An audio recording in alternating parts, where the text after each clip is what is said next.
Hi guys! Siguro maraming nagulat sa atin o maraming nagkaroon sa atin sa Facebook ng partnership ads na nagdagdagan ng ating tool sa ating monetization. So, kung makikita nyo, ang partnerships ad ay parehas lang ng branded content. Mas in-upgrade lang ngayon so para mas maintindihan ng tao ang ibig sabihin ng partnership ads.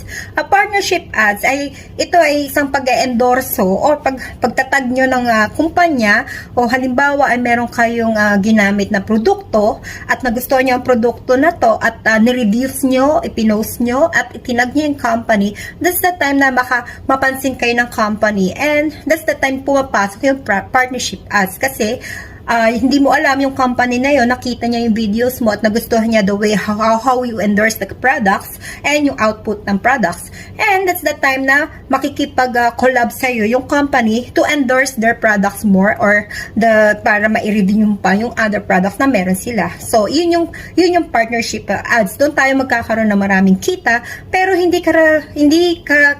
kalahatan ay gumagamit ng pagre-reviews ng products. Mostly of us ay nakatutok lang tayo sa reels or sa sarili nating videos.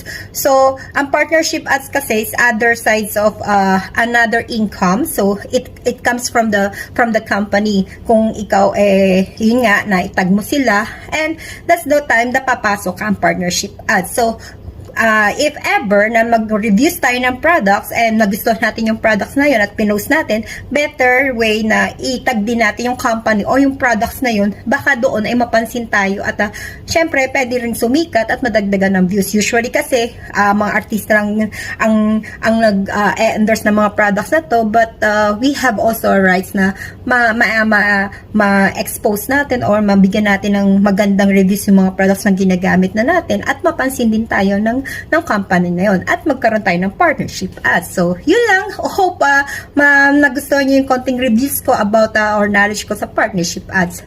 Salamat!